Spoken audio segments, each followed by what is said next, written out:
Hello students, आप लोग कैसे हैं? सब बढ़िया होंगे, मज़े में। आज हम लोग फिर से झारखंड एकेडमिक काउंसिल 2023 के एग्ज़ाम के लिए क्लास 12th और कॉमर्स में बिजनेस स्टडीज सब्जेक्ट का मॉडल पेपर जारी किया और मॉडल पेपर दो तरीके से था, ऑब्जेक्टिव और सब्जेक्टिव। तो 2023 में जो एग्ज़ाम होने वाला है कॉमर्स के लिए क्लास 12th का, उसमें बीएसटी का मॉडल पेपर ऑब्जेक्टिव सब्जेक्टिव दो तरह से जारी किया गया है। तो सब्जेक्टिव जो मॉडल पेपर जारी किया गया उसका रियल आंसर क्या होना चाहिए था, तो उस मॉडल पेपर का क्वेश्चन तो आपके पास अवेलेबल हो गया क्योंकि सब लोग तुरंत डाउनलोड कर लेते हैं। उसका रियल आंसर क्या होना चाहिए वो लेकर हम आपके साथ पास आए हैं। और इसी तरह से एक चूँकि मॉडल पेपर जारी किया है झारखंड एकेडमिक काउंसिल आपके लिए सब्जेक्टिव, तो क्या लगता है कि एक मॉडल पेपर में काम चल जाएगा? अगर एक मॉडल पेपर में आपका काम नहीं चलेगा तो सब्र कीजिए, commerce world Hazaribagh 5 model paper और आपको देगा। कोशिश हमारी है कि 5 दे दें, 5 नहीं तो 4 जरूर दे देंगे। तो बताइए, 4 model paper commerce world Hazaribagh का और एक मॉडल पेपर जैक का, यानी अगर 5 मॉडल पेपर आपके पास आएगा तो एक मॉडल पेपर में 19 क्वेश्चन रहता है। भले बनाना आपको कम है लेकिन 19 का 19 क्वेश्चन का हम आंसर दे रहे हैं आपको। तो अगर 19 × 5 कर दे तो 95 क्वेश्चन का आंसर आपके पास अवेलेबल हो जाएगा और आपकी तैयारी बहुत अच्छी होगी। ऐसा मेरा मानना है कि 95 क्वेश्चन अगर बच्चे का बहुत अच्छे से क्लियर हो गया तो बहुत अच्छी तैयारी सारे स्टूडेंट्स की हो सकती है। इसलिए आप सभी लोग इस सारे मॉडल पेपर को आराम से घर में बैठ के लिखिएगा चला के वीडियो को, ताकि आसानी से आप तक पहुंच जाए सारा का सारा आंसर। और एक बार अगर पढ़ के जाएंगे तो मेरी गारंटी है कि इससे बाहर आपके एग्जामिनेशन के क्वेश्चन नहीं आएंगे।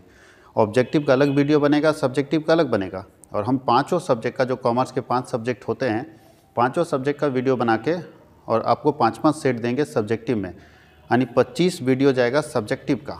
25 से ज़्यादा जा सकता है क्योंकि सब्जेक्टिव में कोई कोई ऐसा है जैसे मैथ्स है, अकाउंट्स है, जिसमें 2-2 वीडियो जाएगा एक सेट का। तो हम लोग 25 सेट बना के देंगे सारे सब्जेक्ट का ऑब्जेक्टिव में और 25 सेट सारे सब्जेक्ट का सब्जेक्टिव में। उसमें जैक वाला मॉडल पेपर भी इंक्लूड रहेगा, शामिल रहेगा। अब हम लोग शुरुआत करते हैं कि जैक मॉडल पेपर में बीएसटी सब्जेक्ट के लिए क्या क्वेश्चन पेपर दिए गए हैं और उसका सही आंसर क्या होना चाहिए था। अगर आप मेरे चैनल में नए हैं और आप इसी तरह से कंटिन्यूस वीडियो देखना चाहते हैं, अब सवाल है वीडियो कहाँ से देखेंगे, तो आप प्लेलिस्ट में चले जाएंगे। प्लेलिस्ट में एक model paper, JAC model paper के नाम से प्लेलिस्ट बना होगा, उसमें आपको सारे वीडियोस मिल जाएंगे। तो एक वीडियो देखें और बाकी वीडियो कहाँ से ढूंढ पाएंगे, तो पहला तो चैनल को सब्सक्राइब कर लीजिएगा बेल बटन ऑन करके, और दूसरा काम आपको करना है कि प्लेलिस्ट में जाके सर्च करना है, सारा वीडियोस वहाँ पे सीरियल ऑर्डर में पड़े हुए मिलेगा आपको। तो चलिए स्टार्ट करते हैं क्लास को। ये commerce world Hazaribagh JAC model paper subjective solution, ठीक है। अब ध्यान दीजिए, क्वेश्चन का पैटर्न तो सबको मालूम है, very short answer type question. 7 question दिए रहते हैं, 5 का आंसर करना है, 2 नंबर का एक क्वेश्चन होता है। उसके बाद आता है शॉर्ट आंसर टाइप क्वेश्चन, उसमें भी 7 दिए रहते हैं, 5 का आंसर करना है, 3 नंबर का एक क्वेश्चन होता है। और आता है long answer type question, 5 question दिए रहेंगे, 3 बनाना है, एक क्वेश्चन 5 नंबर का होगा, यानी टोटल 40 नंबर। तो फर्स्ट क्वेश्चन जो लिखा है वो लिखा है कि आर्थिक वातावरण से आप क्या समझते हैं, what do you understand by economic environment. तो आर्थिक वातावरण का मतलब क्या है, बिजनेस करेंगे तो देखिए, बिजनेस करेंगे तो आपको जो इन्वायरमेंट है वो इफेक्ट करेगा। अलग अलग तरह के इन्वायरमेंट इफेक्ट करते हैं। इकोनॉमिक इन्वायरमेंट होता है, सोशल इन्वायरमेंट होता है, पॉलिटिकल इन्वायरमेंट होता है, लीगल इन्वायरमेंट होता है, टेक्नोलॉजिकल इन्वायरमेंट होता है। सारे इन्वायरमेंट आपको इफेक्ट करेंगे, आपके बिजनेस को प्रभावित करेंगे। उसमें से एक इन्वायरमेंट होता है इकोनॉमिक इन्वायरमेंट। क्या लगता है, अगर देश की अर्थव्यवस्था बदलेगी तो बिजनेस पर उसका असर नहीं पड़ेगा क्या? तो बोलता है कि इकोनॉमी के चेंज होने से बिजनेस पर उसका ज़बरदस्त प्रभाव पड़ेगा। तो इकोनॉमी के अंदर क्या क्या आता है, तो बोलता है कि अगर आप इकोनॉमिक इन्वायरमेंट पढ़ना चाहते हैं तो उसके लिए किसी भी देश का 3 चीज़ जानिए। अब मान लीजिए हम पाकिस्तान में आज अगर बिज़नेस ओपन करना चाहते हैं तो क्या ऐसी स्थिति है कि हम पाकिस्तान में बिज़नेस ओपन कर सकते हैं, या श्रीलंका में करना चाहते हैं तो श्रीलंका में कर सकते हैं, या हम अमेरिका में करना चाहते हैं तो अमेरिका में कर सकते हैं। क्या चेक करना चाहिए उस देश में कि हमारा बिज़नेस वहाँ अच्छा चलेगा या नहीं चलेगा, तो 3 चीज़ चेक करना चाहिए। पहला चेक करना चाहिए इकोनॉमिक कंडीशन, वहाँ की इकॉनमी की क्या कंडीशन है। तो श्रीलंका का इकॉनमी बहुत ही बर्बाद हो चुका है, पाकिस्तान का हाल भी एकदम खस्ता हाल है, बांग्लादेश का स्थिति भी ठीक नहीं, अमेरिका का भी ठीक नहीं। तो हम इकॉनमिक कंडीशन देखेंगे उस देश का कि उस देश में अर्थव्यवस्था कैसी चल रही है। अगर अर्थव्यवस्था अच्छी चल रही है तो मेरा बिजनेस वहाँ पनपेगा, ग्रो करेगा, डेवलप करेगा। और अगर अर्थव्यवस्था ख़राब चल रही है तो मेरा बिजनेस वहाँ कोलैप्स कर जाएगा, ख़त्म हो जाएगा। इसलिए हम ऐसे देश में कभी अपना बिजनेस स्टार्ट नहीं करना चाहेंगे जिसका इकॉनमिक कंडीशन ख़राब हो। तो सबसे पहला बात जो हम लोग फोकस करेंगे वो फोकस करेंगे कि इकोनॉमिक कंडीशन वहाँ पे कैसा है जहाँ पे हम बिज़नेस सेटअप करना चाहते हैं। दूसरा बोलता है इकोनॉमिक पॉलिसी, उस देश की इकोनॉमिक पॉलिसी कैसी है। अर्थव्यवस्था में इकॉनमी चलाने की जो नीति है, पॉलिसी है, जो सरकार बनाती है, वो कैसी बनाती है। अगर इकॉनमी बिजनेस के फेवर में है तो वहाँ बिजनेस आपका ग्रो करेगा, और अगर इकॉनमी पब्लिक के फेवर में है तो आपका बिजनेस ग्रो नहीं करेगा। तो ये भी दूसरा बात देखना होगा। तीसरा देखना होगा वो देश किस तरह की इकोनॉमिक सिस्टम को अप्लाई करता है। दुनिया में 3 तरह के इकोनॉमिक सिस्टम है, और ये तीनों में से कोई ना कोई देश किसी न किसी सिस्टम को ज़रूर अप्लाई करता है। पहला है capitalist system. Capitalist system America apply करता है, जितने डेवलप कंट्री कैपिटलिस्ट अप्लाई करता है। कैपिटलिस्ट का मतलब है सब कुछ प्राइवेट पर्सन का। दूसरा होता है सोशलिस्ट सिस्टम, समाजवादी। कैपिटलिस्ट का मतलब होता है पूंजीवादी, सोशलिस्ट का मतलब होता है समाजवादी अर्थव्यवस्था। समाजवादी अर्थव्यवस्था चाइना में मिलेगा, रसिया में मिलेगा।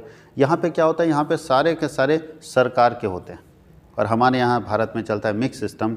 यहाँ कैपिटलिस्ट भी है और सोशलिस्ट भी है, यानी यहाँ सरकार की भी इंडस्ट्री है, प्राइवेट की इंडस्ट्री। सरकार का स्कूल, प्राइवेट का स्कूल, सरकार का हॉस्पिटल, प्राइवेट का हॉस्पिटल। तो हम लोग मिक्स इकॉनमी में जी रहे हैं। तो इसीलिए ये जरूर देखिएगा कि इकोनॉमिक सिस्टम वहाँ पे क्या फॉलो। भारत नहीं आने के पीछे, जो बिजनेस भारत नहीं आता था, दुनिया के अलग अलग देश की कंपनी भारत नहीं आती थी, उसके पीछे का कारण यही था कि यार इकोनॉमिक है। हम लोग शुरू से जानते हैं कि 2 नाव पर पैर रखने वाला सक्सेस नहीं करता।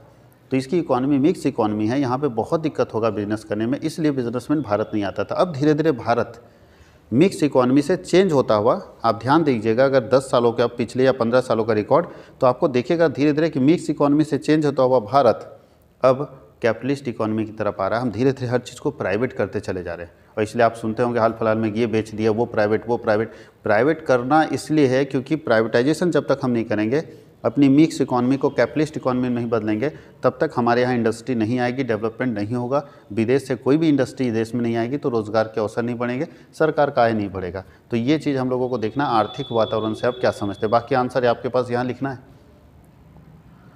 चूँकि 2 नंबर का इसलिए ज़्यादा लिखना है नहीं, सिर्फ हम लोग कंपोनेंट लिख दिए, लेकिन आपको समझाने के व्यू से, क्योंकि 5 नंबर में भी क्वेश्चन पूछा जा सकता है, इसीलिए हम आपको और डिटेल समझा दिए। बोलता है प्रबंध का कौन सा कार्य इस बात की पुष्टि करता है कि वास्तविक क्रियाएं नियोजित क्रियाओं के अनुरूप है। जो एक्चुअल काम हो रहा है वो प्लान काम के अनुरूप है, ऐसा कौन करता है। यानी कौन सा ऐसा मैनेजमेंट का फंक्शन है जो आपको बताता है कि जो काम एक्चुअल में हो रहा है वो स्टैंडर्ड के अनुसार है। तो ये कंट्रोलिंग का काम ही तो है कि सबसे पहले स्टैंडर्ड सेट करते हैं, फिर क्या करते हैं, एक्चुअल परफॉर्मेंस को मेजर करते हैं, फिर तीसरे में कंपेयर करते हैं कि जो वर्क एक्चुअल में हो रहा है वो स्टैंडर्ड परफॉर्मेंस के अनुसार है या नहीं है। तो बोलता है कि वास्तविक कार्य की तुलना मानक कार्य से करने में एक ही कार्य कर जो है मैनेजमेंट का काम करता है, वो है कंट्रोलिंग। आगे व्हाट इज मार्केटिंग। मार्केटिंग क्या होता है, तो मार्केटिंग का मतलब क्या हुआ कि मार्केटिंग एक ऐसा प्रोसेस है, ध्यान दीजिएगा। बोलता है विपणन वह प्रक्रिया है जिसके अंतर्गत मूल्यवान वस्तुओं और सेवाओं को उत्पन्न किया जाता है, यानी क्रिएट, पहले प्रोडक्शन किया जाता है, ऑफर दिया जाता है और दूसरे व्यक्ति के साथ स्वतंत्रतापूर्वक व्यवहार करके आवश्यकताओं को संतुष्ट किया जाता है। Marketing is the process under which valuable goods और services are created, offers are made and needs are satisfied by dealing freely with the other person. Marketing का मतलब है सबसे पहले हम अपने सामान और गुड्स और सर्विसेज को बनाएंगे, उसका ऑफर देंगे किसी व्यक्ति को, और आराम से निश्चिंत स्वतंत्र रूप से उसको हम लोग खरीदने और बेचने का काम करेंगे। ऐसे प्रोसेस को हम मार्केटिंग बोलते हैं। आगे बोलता है कम्युनिकेशन क्या होता है, ये तो सारे बच्चे जानते हैं। कम्युनिकेशन का मतलब होता है transfer of ideas, fact, feelings from one person to another person. एक व्यक्ति से दूसरे व्यक्ति में विचार, तथ्य, भावना का हस्तांतरण संदेशवाहन कहलाता है। संदेशवाहन का मतलब एक व्यक्ति से दूसरे व्यक्ति में विचार, तथ्य, भावनाओं का हस्तांतरण क्या कहलाता है, संदेशवाहन कहलाता है। यानी हम लोग जो सुबह शाम फ़ोन पे कर रहे हैं वो क्या है, कम्युनिकेशन ही तो है। हम अपने विचार किसी के पास बोल रहे हैं, अपने फैक्ट्स को बोल रहे हैं, अपने इन्फॉर्मेशन को बोल रहे हैं, हम व्हाट्सएप मैसेजेस कर रहे हैं, फ़ोन कॉलिंग कर रहे हैं, सब कम्युनिकेशन के ही मीडियम है कि हम अपनी बात दूसरे तक कैसे पहुँचाएंगे। तो कम्युनिकेशन का मतलब है जब हम अपने विचारों को, भावनाओं को, अपनी सूचनाओं को दूसरे व्यक्ति तक पहुंचाते हैं, तो उस पहुंचाने के प्रोसेस को हम लोग क्या बोलते हैं, कम्युनिकेशन। आगे बोलता है फंक्शनल स्ट्रक्चर क्या होता है। तो ध्यान दीजिएगा, ऑर्गेनाइजेशन के 2 स्ट्रक्चर है, डिविजनल स्ट्रक्चर और फंक्शनल स्ट्रक्चर। तो फंक्शनल स्ट्रक्चर का मतलब ये होता है कि जब कोई कंपनी केवल सिंगल प्रोडक्ट बनाती है, केवल एक प्रोडक्ट बनाती है, मान लीजिए कि कोई कंपनी है जो केवल कपड़ा बनाती है, तो अगर केवल सिंगल प्रोडक्ट बनाने वाली कंपनी के यहाँ जो ऑर्गेनाइजेशन स्ट्रक्चर, जो संगठन का ढांचा तय किया जाएगा, वो संगठन होगा फंक्शनल स्ट्रक्चर। यानी कार्यात्मक संगठन वैसे व्यवसाय में लागू किया जाता है जहाँ पे एक ही उत्पाद का प्रोडक्शन और सेल होता है। यानी ऐसा व्यवसाय जहाँ पे केवल एक ही सामान बनाया और बेचा जाता है, उस जगह पे जो ऑर्गेनाइजेशन का स्ट्रक्चर लगता है वो ऑर्गेनाइजेशन स्ट्रक्चर फंक्शनल लगता है, क्रियात्मक। और अगर एक से ज़्यादा प्रोडक्ट आपके यहाँ बन रहा है, वैसे जगह पे जो ऑर्गेनाइजेशन का स्ट्रक्चर लगेगा वो डिविजनल लगेगा, वो डिविजनल स्ट्रक्चर लगता है। हम लोग फंक्शनल स्ट्रक्चर की बात करें, ये कहाँ लगेगा, जहाँ पे एक ही वस्तु का निर्माण किया जाएगा।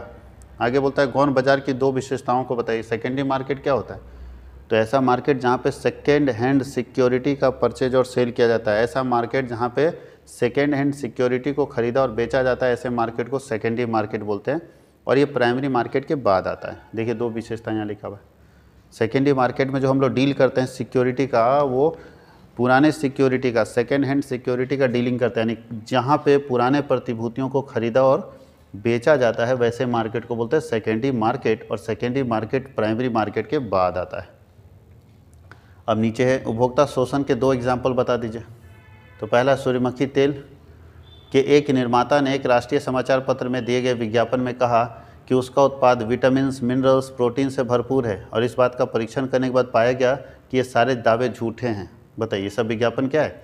ये सब उपभोक्ता शोषण है। आप जो बता रहे सामने वो उस प्रोडक्ट में होना चाहिए ना। तो ऐसा कितना एग्जाम्पल आपके आसपास में उपभोक्ता शोषण का है कि बोला कुछ और वो बात निकला ही नहीं। तो अगर कोई व्यक्ति कुछ बोलता है और वो बात नहीं निकल रहा है, इसका मतलब उपभोक्ता को शोषण किया जा रहा है। आप झूठ बोल रहे हैं, तो अगर कोई प्रचार करता है, झूठ बोलता है और उस बात को फॉलो नहीं करता है, तो समझ जाए कि वहाँ पे उपभोक्ता का शोषण है। ये चीज़ ध्यान दीजिएगा। तो दो एग्जाम्पल है उपभोक्ता शोषण के। ऐसे ये तो हमको लगता है कि ये एग्जाम्पल्स आप लिखेंगे नहीं, आपके आसपास में कितने सारे एग्जाम्पल्स है, लिख दीजिएगा तो आपको समझ में आ जाएगा कि हाँ यहाँ उपभोक्ता को शोषित किया गया है।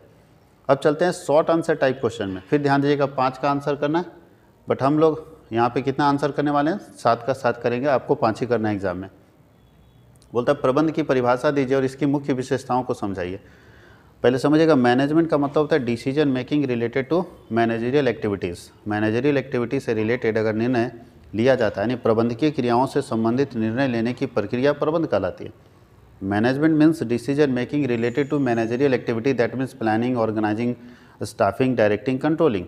ये पांचों से रिलेटेड जो भी आप डिसीजन लेते हैं, जो भी निर्णय लेते हैं, वो प्रबंध के अंदर आता है। तो चलिए यहाँ क्या लिखा है? प्रबंध वह प्रक्रिया है जिसमें काम को कुशल एवं प्रभावी ढंग से करने के लिए कार्यों के एक समूह जैसे नियोजन, संगठन, नियुक्तिकरण, निर्देशन, नियंत्रण को संपन्न किया जाता है। Management is the process in which a set of functions planning, organizing, staffing, directing, controlling are carried out in order to get the work done efficiently and effectively।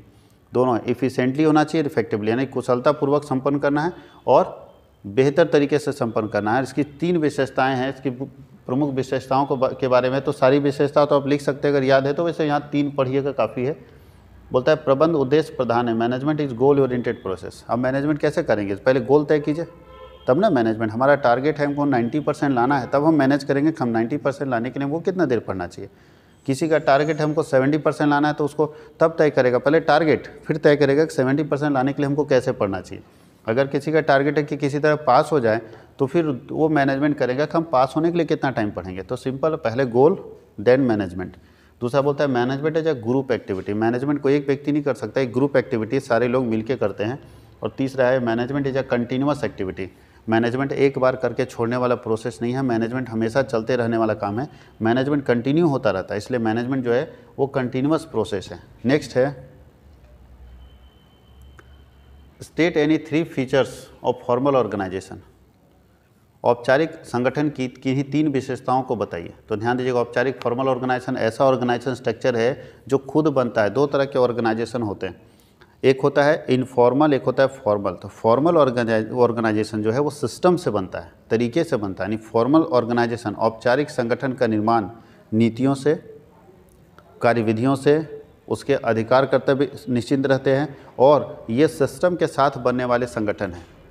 जैसे हमारे देश में अगर कोई यूनियन बना, लेबर यूनियन, और labour union registered हो गया और तरीके से काम कर रहा है, सिस्टम से काम कर रहा है, तो ऐसे ऑर्गेनाइजेशन को हम लोग औपचारिक संगठन बोलते हैं, फॉर्मल ऑर्गेनाइजेशन बोलते हैं। तो फॉर्मल ऑर्गेनाइजेशन सिस्टम से बनता है, इसका राइट एंड ड्यूटी डिफाइंड होता है। इसमें कौन अधिकारी है, कौन नीचे जूनियर है, कौन बात करेगा, कौन नहीं बात करेगा, सब कुछ क्लियर रहता है। वही बात यहाँ लिखा है कि औपचारिक संगठन की स्थापना स्वेच्छा से, चेतनापूर्वक निर्धारित उद्देश्यों की प्राप्ति के लिए की जाती है। अपनी इच्छा से है, दिमाग लगा के, और जो निर्धारित उद्देश्य है उसको प्राप्त करने के लिए किया जाता है। इसमें सत्ता का भरारपण ऊपर से नीचे, यानी जो ऊपर से अधिकार है वो ऊपर से नीचे की तरफ आता है, और आदेश जो है वो नीचे की से ऊपर की तरफ, सॉरी, जो रिक्वेस्ट है या और सजेशंस है वो नीचे से ऊपर की तरफ जाता है। इसमें आदेश की एकता का पालन किया जाता है। आदेश की एकता का मतलब है कि औपचारिक संगठन में जो टॉप में बैठा हुआ व्यक्ति है वो जो बात बोलता है, नीचे सारे लोग उसी बात को पालन करते हैं। ये औपचारिक संगठन की 3 विशेषताएं हैं।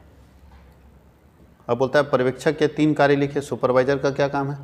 तो पहला है योजना और आयोजन। पर्यवेक्षक की पहला काम है योजना और आयोजन, प्लानिंग करना है। तो बोलता है प्लानिंग एंड ऑर्गेनाइजिंग, सबसे पहला काम।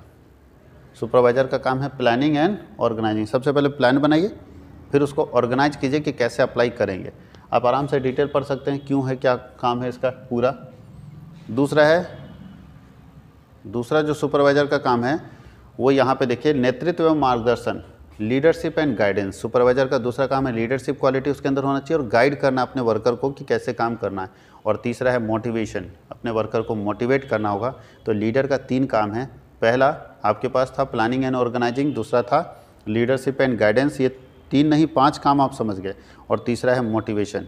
यही 3 काम लीडर का है और एक लीडर को यही 3 काम करना चाहिए।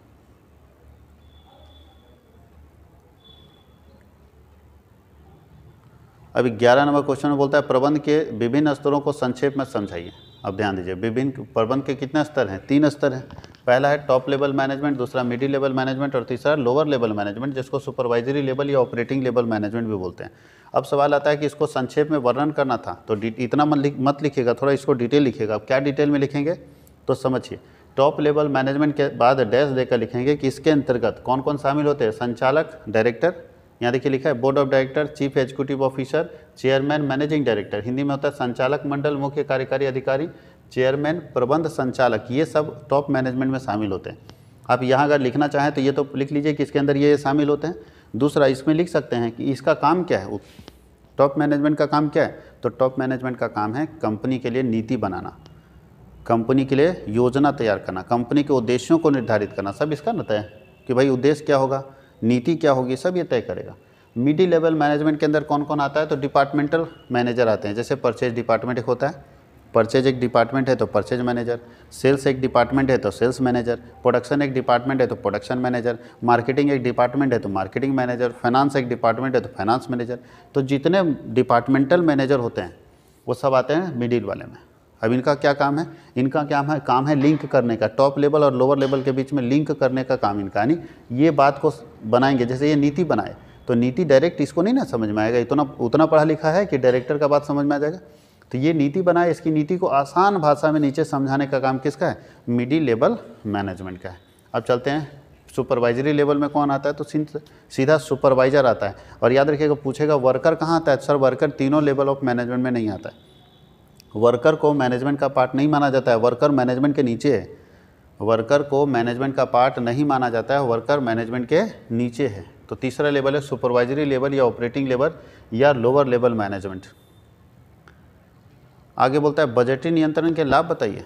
थोड़ा ध्यान दीजिएगा, इसको थोड़ा एक्सप्लेन कीजिएगा बुक में अगर आपके पास होगा तो। पहला बजटीय कंट्रोल के क्या फ़ायदे हैं, तो बोलता है संभावित संभावनाओं पर पहले ही विचार करना। यानी बजटीय कंट्रोल क्या होता है पहले ये बताइए। बजटीय कंट्रोल का मतलब है कि जब किसी वर्कर को आप कंट्रोल करना चाहते हैं, नियंत्रित करना चाहते हैं, तो नियंत्रित करने के अलग अलग टेक्निक हैं, तरीके हैं। उसमें से एक तरीका है कि बजटरी कंट्रोल, यानी हम पहले से बजट बना के दे देंगे कि इस सामान को इतने रुपए में बना के दे देना है। अगर सामने वाला उतने रुपए में बना के नहीं देता है तो समझ जाएंगे कि कहीं ना कहीं उसके परफॉर्मेंस में कमी है। जैसे अभी सिंपल सा एग्जांपल, टाटा नैनो आप जानते हैं ना, रतन टाटा आके मार्केट में बोल दिए पब्लिकली मीडिया के सामने कि आपको हम टाटा नैनो 1 लाख में दे देंगे।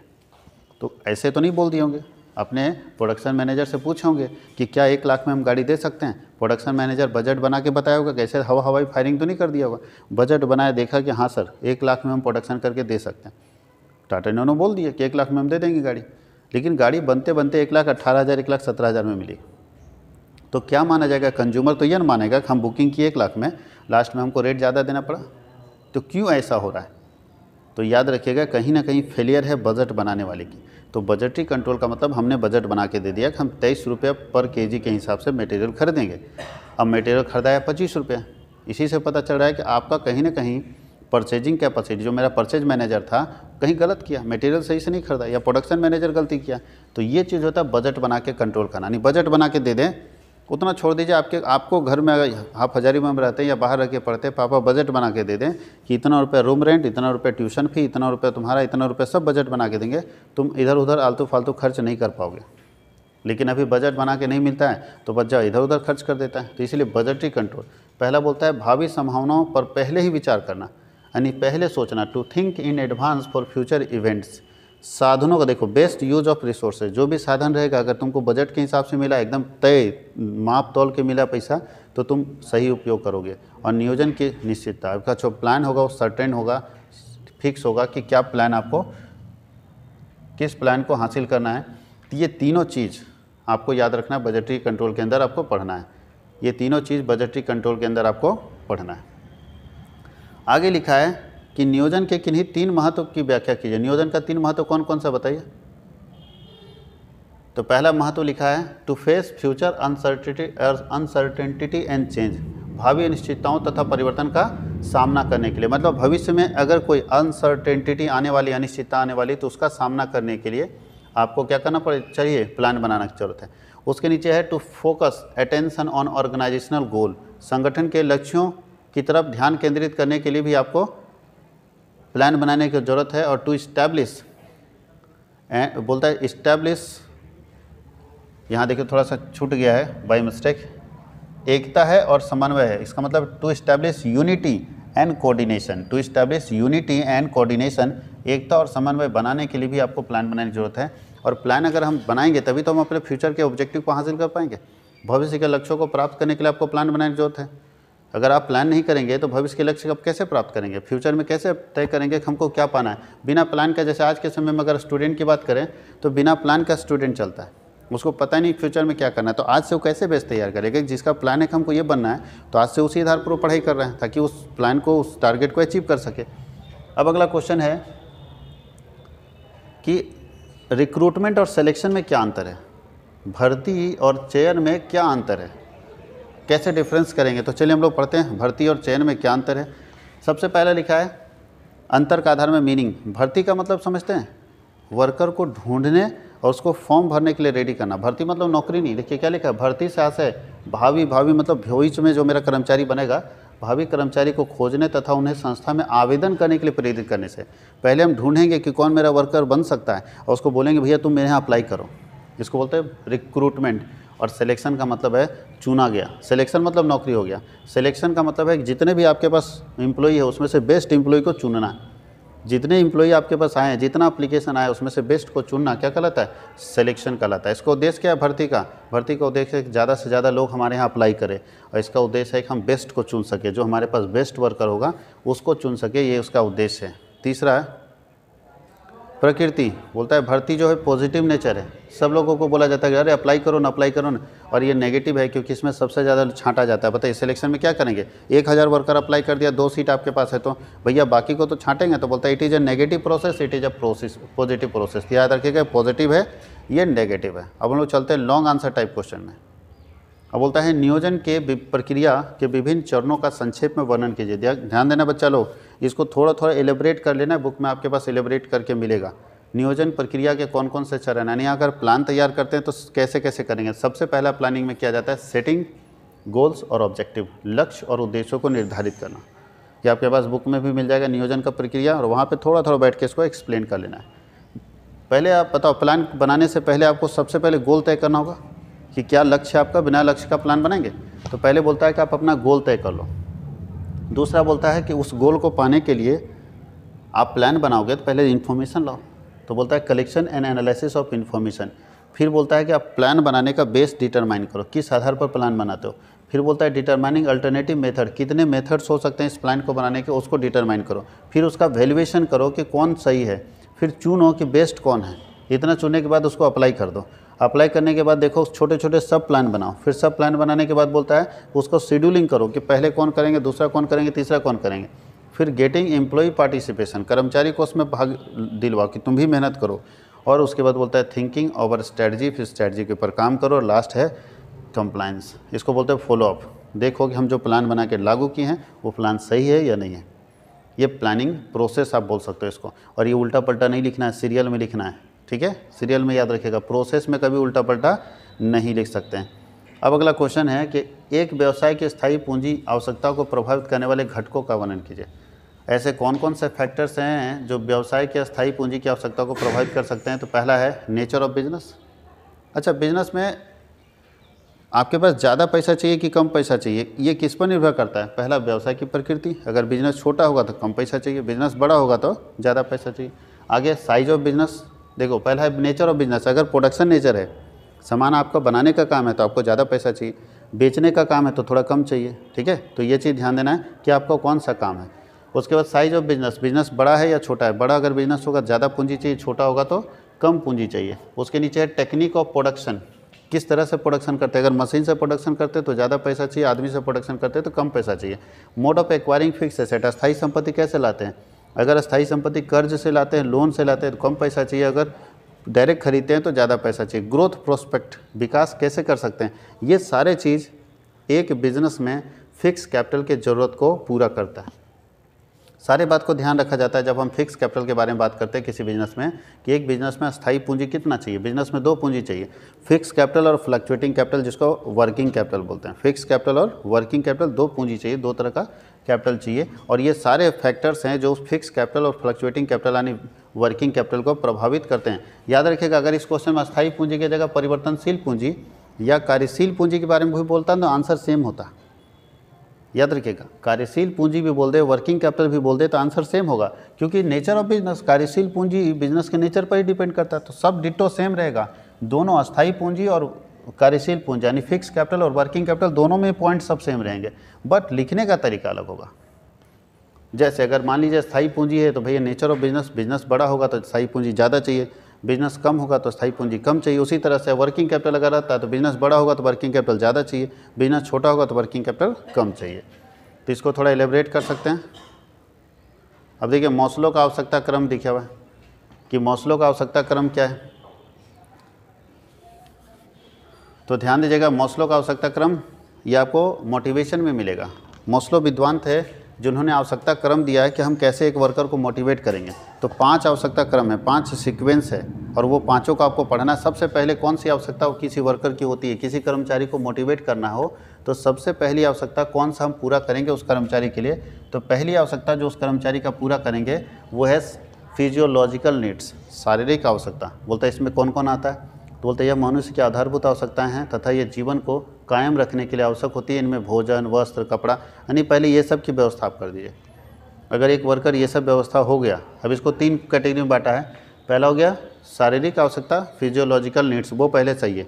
अगर किसी वर्कर को ये मिल गया, यानी रोटी, कपड़ा, मकान ये सब की व्यवस्था हो गई, तो दूसरा उसको सेफ्टी नीड्स चाहिए, सुरक्षा। अब सुरक्षा किस चीज़ से, बोलता है फिजिकल सेफ्टी, बीमारी से, दुर्घटना से, शारीरिक हानि से, आक्रमण से, ये सब से। दूसरा इकोनॉमिक, उसमें पेंशन दीजिए, ठीक है, आप उसका रिटायरमेंट बेनिफिट देखिए।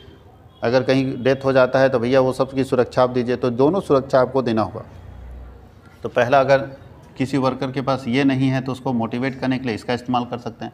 अगर ये किसी के पास है और फिर मोटिवेट करना चाहते हैं तो उसको दूसरा लालच दीजिए, उसको सेफ्टी दीजिए, फिजिकल सेफ्टी या इकोनॉमिक सेफ्टी। अगर मान लीजिए किसी वर्कर के पास ये भी है और ये भी है तो फिर उसको सोशल नीड्स आपको पूरा करना पड़ेगा। सामाजिक आवश्यकता कि समाज में उसका मान सम्मान हो, समाज में लोग उसको जाने, समाज में उसको जो है सम्मानित किया जाए, ये करना पड़ेगा। अगर मान लीजिए किसी के पास ये भी है, समाज में भी लोग उसको जान रहा है, तो चौथा उसका तरीका जो होता है स्टीम नीड्स होता है, उसको स्टेटस दीजिए। देखिएगा, बहुत लोग ऐसा होता है ना जो बोलता है पैसा हमको मत दो, खाली हमको तुम इसका अध्यक्ष बना दो, पैसा मत दो, पैसा तुम ही लोग रखना, खाली हमारा नाम डाल दो ना अध्यक्ष। बड़ा बड़ा पोस्टर है, पोस्टर में खाली कहीं किनारे में नाम दे दो ना, फोटो दे दो ना, वो उतने के लिए लगा हुआ है आपके यहाँ। देखते हैं चुनाव में अगर कहीं फोटो बैनर में बड़ा सा छोटा सा नाम हो, खाली फोटो डाल दिया तो बेचारा बिना पैसा का 3 महीना चुनाव में दौड़ रहा है। इसीलिए क्योंकि उसको क्या मिल गया है, उसको मिल गया है सम्मान, उसको मिल गया पद की आवश्यकता। उसको लगा कि हमको सम्मान मिला है, हमको रिस्पेक्ट मिला है, गांव के लोग हमको मान सम्मान दे रहे हैं कि भाई बीजेपी का आदमी है, कांग्रेस का आदमी, आम आदमी पार्टी का आदमी है। उसके नीचे अगर ये भी उसको मिल जाए, तब अगर उसको मोटिवेट करना चाहते हो, बताओ, लोग जानने भी लगे सब कुछ उसके पास है, तो वो क्या होता है, सेल्फ एक्चुअलाइजेशन नीड्स। अब बताइए, किसी बड़े व्यक्ति, अब धोनी को आप ये तो सब मिला हुआ उसके पास, धोनी को क्या नाम कमाना है, सब जानता है लोग। अब धोनी को क्या चाहिए, अगर वो हमारे यहाँ आता है, कोई फंक्शन वगैरह बुलाते हैं और आ जाते हैं, तो किस लिए आते हैं? पैसा लेने के लिए या किसी और काम से? तो वो आते हैं सेल्फ एक्चुअलाइजेशन, उनको अच्छा लगता है। अगर कोई बच्चे का कार्यक्रम है, वो आते हैं और उसमें शिरकत करते हैं, भाग लेते हैं और हमसे कुछ नहीं लेते, तो ऐसी स्थिति में हम ये मानेंगे कि उनको खुद अच्छा लगता है कि हम ये सब प्रोग्राम में जाएं और हम अपना भागीदारी निभाएं। तो ये बोलते हैं सेल्फ एक्चुअलाइजेशन नीड्स। बहुत बार वर्कर इसलिए मेरे यहाँ काम कर रहा है, पैसा उसको नहीं चाहिए, वो खुद से संतुष्ट होता है कि सर हम काम करते हैं, हमको अच्छा लगता है, अच्छा लगता है कि हम ऐसे ऑर्गेनाइजेशन के लिए काम कर रहे हैं। तो ये होता है सेल्फ एक्चुअलाइजेशन नीड्स। अपनी एक्चुअलाइजेशन मतलब बहुत बड़े बड़े नेता देखते हैं बुक लिखता है, इसका मतलब ये थोड़ी कमाने के लिए लिख रहा है। उतना पैसा उसके पास है कि जितना बुक से आएगा ना, वो पूरा पब्लिकेशन को खरीद सकता है, फिर भी लिखता है। कविता लिखता है तो बेचने के लिए नहीं लिखता है, वो उसको अच्छा लगता है इसलिए लिखता है। तो ये होता है सेल्फ एक्चुअलाइजेशन नीड्स। अब देखिए ये वाला जो आंसर है ना, विज्ञापन अनावश्यक तथा अपव्यय है, अगला जो मॉडल पेपर आएगा ना उसमें आपको इसका आंसर मिल जाएगा। अगला मॉडल पेपर 2 क्वेश्चन सेम है, एक ये क्वेश्चन और एक ऊपर वाला क्वेश्चन सेम है। ये पद की आवश्यकता, डबल रिपीट कर गया क्वेश्चन, ठीक है। तो इसलिए ये क्वेश्चन का आंसर वहाँ पे मिल जाएगा। तो आप सेकंड मॉडल पेपर यानी इसके बाद वाला मॉडल पेपर का इंतजार करेंगे, ये क्वेश्चन वहाँ पे है। और लास्ट है, हेनरी फ्योल द्वारा प्रतिपादित 14 सिद्धांतों का वर्णन करें। प्रबंध के सिद्धांत 14 का 14 हेनरी फ्योल का दिया हुआ है, ये आप सब जानते हैं। पहला है principle of division of work, दूसरा है principle of authority and responsibility, principle of discipline, principle of unity of command, principle of unity. अब देखिए यहाँ यूनिटी ऑफ कमांड हो गया, यूनिटी ऑफ डायरेक्शन होना चाहिए, गलत हो गया, यूनिटी ऑफ डायरेक्शन होना चाहिए यहाँ पे। ये 14 के 14 प्रिंसिपल हेनरी फ्योल का है और 14 प्रिंसिपल को आप जानते हैं और इसके बारे में अपने बुक से थोड़ा थोड़ा डिटेल करके लिखते चले जाना है। तो ये हम लोग सेट 1 का पूरा 19 क्वेश्चन कंप्लीट कर लिए। सेट 2 जल्दी आने वाला है, सेट 2 मेरे ख्याल से कल तक पहुंच जाएगा और कुछ क्वेश्चन इसमें सेट 2 में रिपीट किए गए हैं।